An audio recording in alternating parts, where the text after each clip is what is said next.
Hi Kathy. So this video, I'm not sure how long it's going to be, but I'm going to talk to you about some of the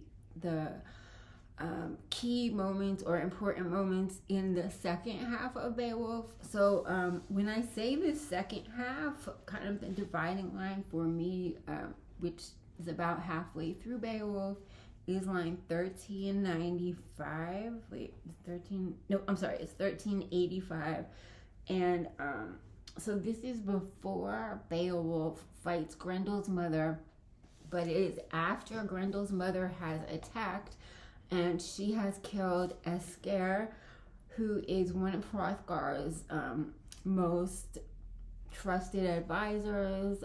He's a really good friend of Hrothgar. So Hrothgar is very upset because they've just had the celebration. They think that Beowulf has killed Grendel, and so they think that their problems are over. But after the celebration, everyone goes to sleep, and then what happens? Grendel's mother attacks. So this scene is important for several reasons.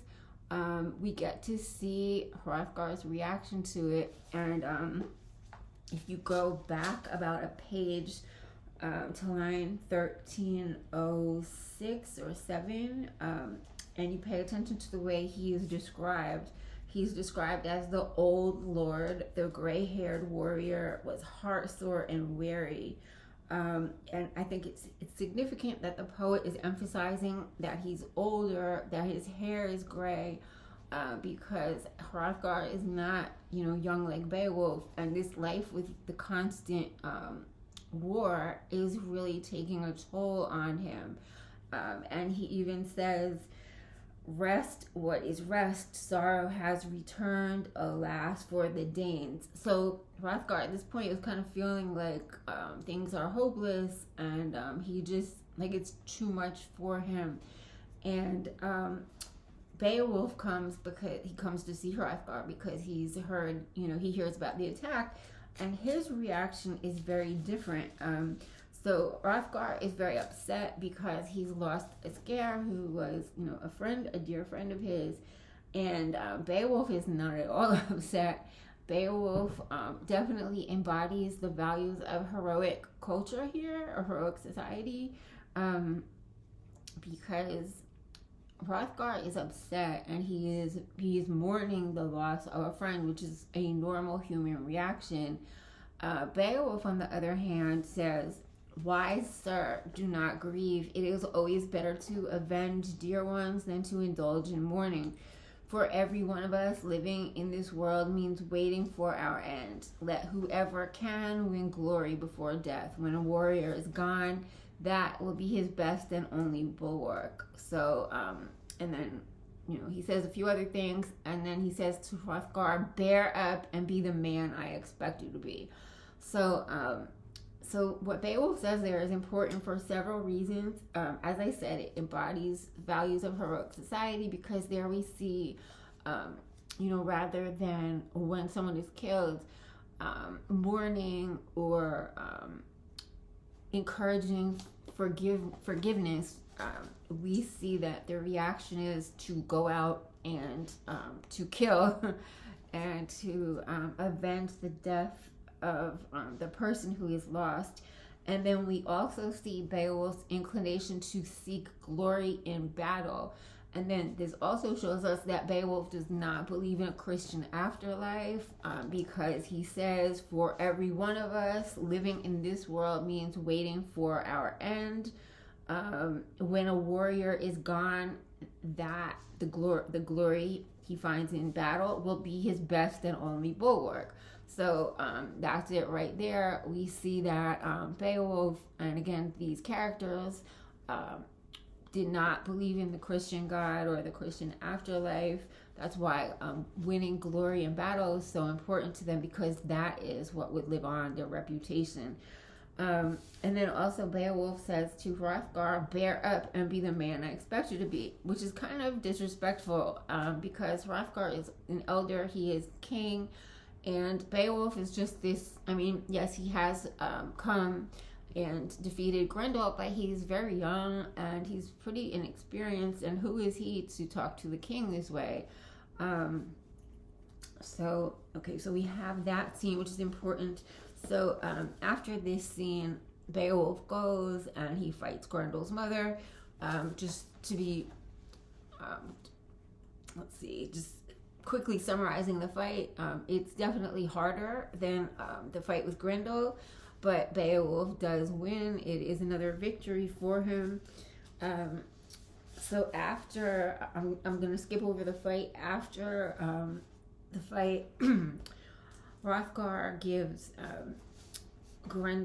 Beowulf sort of I wouldn't call it a pep talk. It's more, I guess it's some advice. He gives Beowulf some advice, and it's actually very good. I think that almost anyone could relate to it, even though it's positioned or it's framed as if it's advice to a warrior, but I think it's just good advice from one person who's a little bit older and wiser to someone who's a little younger. So Hrothgar tells, let me just find the line. It starts, about line 1710.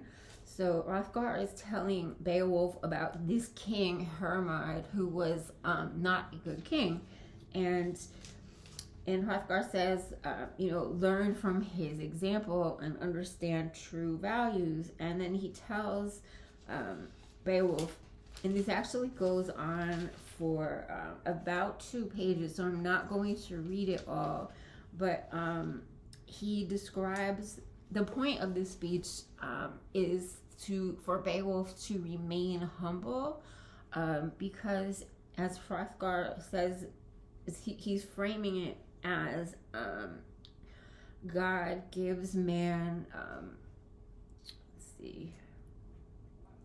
God gives man a tremendous amount of freedom, and in his magnificence, God favors man with rank and scope and wisdom, and man's sway is wide. And sometimes that man will have a distinguished birth, which will grant him even more rewards on earth. And God permits man to rule over many men and lands.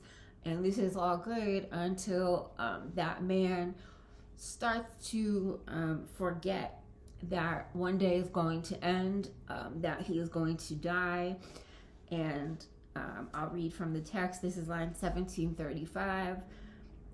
He forgets that it will ever end for him. He indulges his desires. Illness and old age mean nothing to him. His mind is untroubled by envy or malice or the thought of enemies with their hate-honed swords. The whole world conforms to his will. He is kept from the worst until an element of overweening enters him and takes hold, while the soul's guard its sentry drowses, grown too distracted.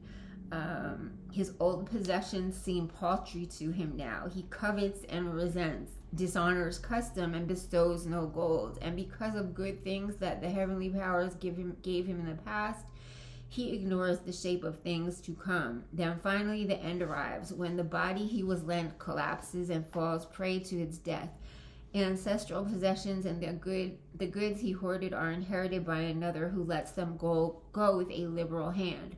O flower of warriors, beware of that trap. Choose, dear Beowulf, the better part, eternal rewards. Do not give way to pride. For a brief while your strength is in bloom, but it fades quickly, and soon there will follow illness or the sword to lay you low. So what he's saying to Beowulf, I take that as to remember who he is and that all this is possible.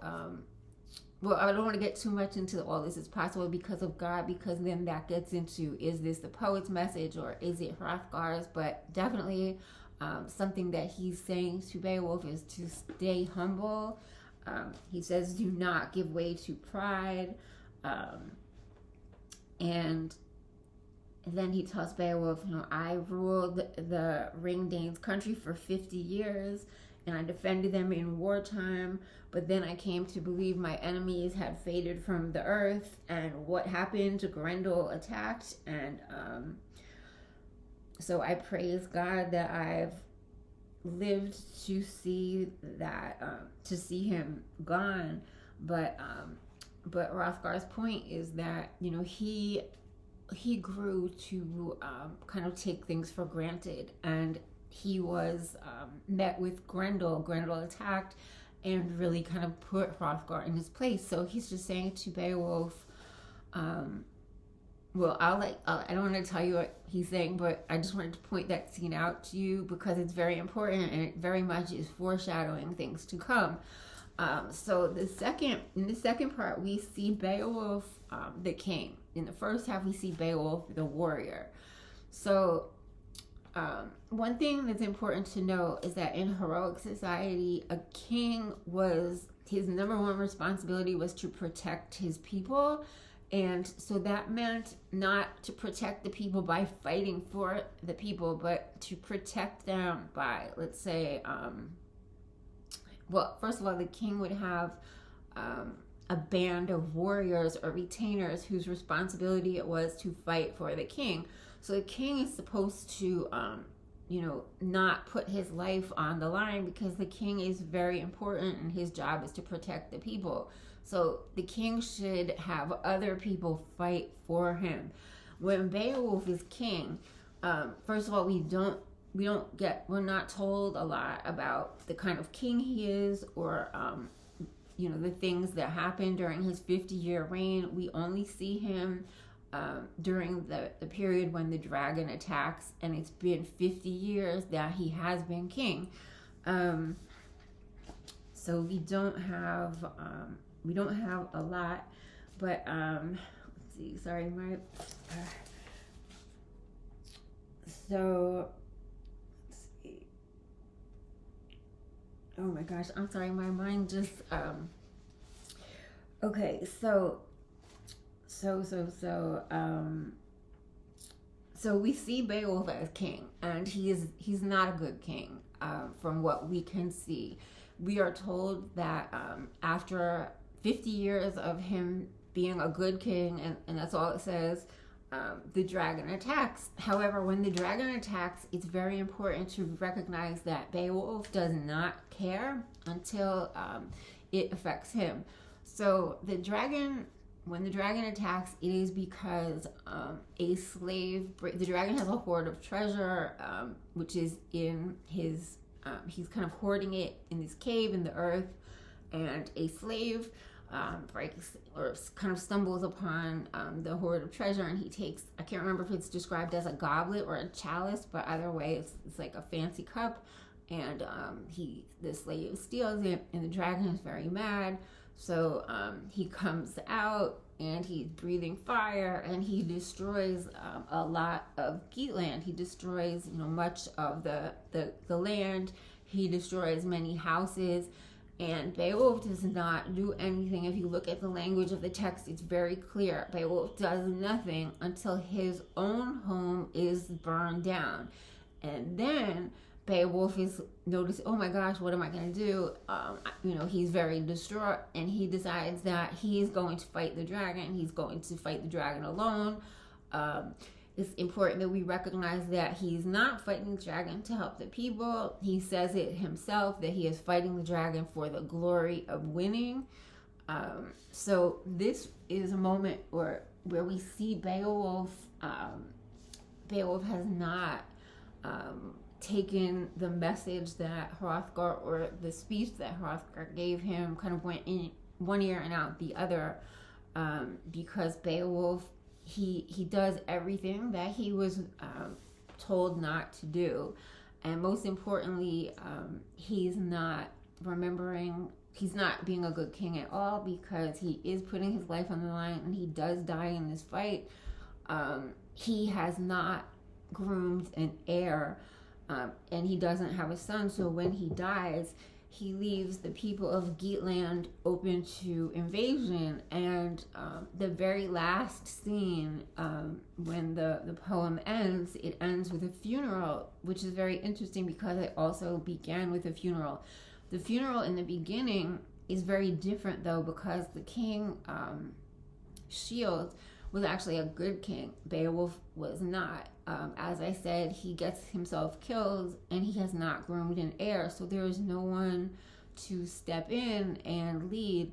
And the poet is very clear that people are very upset and distraught at the end because they know that an invasion is coming. They know that they will be enslaved and worse.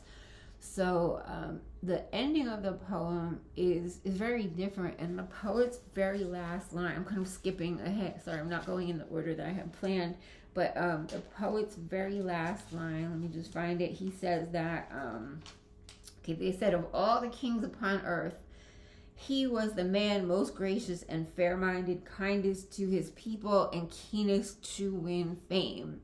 So yeah, he was a good king. He was gracious and fair and kind to his people, but above all that, he was keenest to win fame. So that is what Beowulf was most concerned with.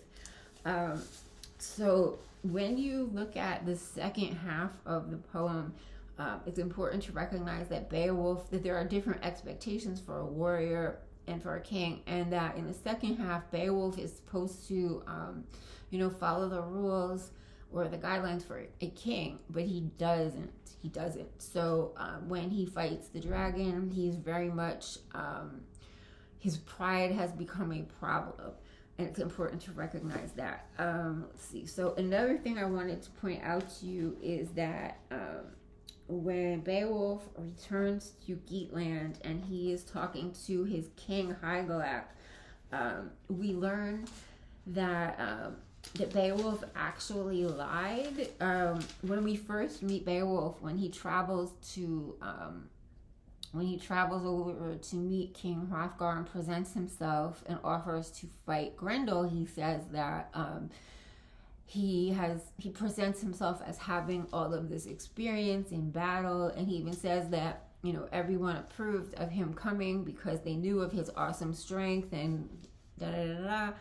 And we learn in the second half that is not true, because when Beowulf returns to Geatland, he's talking to Hygelac, and this is line 1990, or I'm sorry, it's a little before 1990, but Hygelac says to Beowulf upon his return, "How did you fare on your foreign voyage, dear Beowulf, when you abruptly decided to sail away across the salt water and fight at Heorot? Did you help Hrothgar much in the end? Could you ease the prince of his well-known troubles? Your undertaking cast my spirits down. I dreaded the outcome of your expedition and pleaded with you long and hard to leave the killer be. So God be thanked, I am grateful. The sight of you safe and sound." So what is important about this is we learn that Beowulf lied when he presented himself to King Hrothgar and said that he had all of this experience. Apparently he had no experience, and King Hygelac did not want him to go because, he was inexperienced, and it was thought that Beowulf would, not fare well. So that's interesting that Beowulf lied. You could see that as, I don't know, maybe that's what he had to do in order to be able to fight Grendel and then win a name. So maybe it's good that he had that initiative, or that he was bold enough to lie, or maybe you think it's bad, but that's just something that I think is important to point out. And what else? Oh, and then also in this scene where Beowulf and Hygelac are talking, line 25, Beowulf, this is kind of a tangent. It's strange that it's in the text because it has nothing to do with the plot at all, but Beowulf just literally mentions, a wedding between Ingeld, the friend of the Shieldings, favors her. But so he's talking about this Peace Weaver Ingold, who is going to, oh no, I'm sorry, it's Freewaro who's going to marry Ingold, and in line 2030, Beowulf says, but generally this spear is prompt to retaliate when a prince is killed, no matter how admirable the bride may be. So here he's commenting on Peace Weavers and saying that they're not effective. So even if the bride is wonderful, when somebody is killed, the old feuds that existed between the two warring tribes are going to be reignited. Line 2030, it goes on. Beowulf says, generally the spear is prompt to retaliate when a prince is killed. Oh, I'm sorry, that's the same line I just read. No matter how admirable the bride may be, think how the Heathobards are bound to feel. Their lord Ingeld and his loyal thanes when he walks in with that woman to the feast. Danes are at the table being entertained, honored guests in glittering regalia, burnished ring mail that was their host's birthright, looted when the Heathobards could no longer wield their weapons, in the shield clash when they went down with their beloved comrades and forfeited their lives. Then an old spearman will speak while they are drinking, having glimpsed some heirloom that brings alive memories of the massacre. His mood will darken, and heart-stricken in the stress of his emotion, he will begin to test a young man's temper and stir up trouble. So basically what Beowulf is saying here is that, there are these two tribes that were, enemies, and a member from each, a female and a male, they're married. And now the tribes are no longer at war. They're supposed to coexist peacefully. And let's say they're having dinner together, and each members of each tribe will see treasure or let's say helmet materials that were theirs, but were looted, during times of battle, and so it's something that belonged to them, but they're going to see it being worn by people who stole it from them. And on top of that, they'll be drinking, and so all it's going to take is a little snide remark here and a comment there, and the old feuds will just explode. So that is interesting because it has no place in the plot. It literally just sounds like a tangent that Beowulf goes off on, but this is significant because it seems to me at least like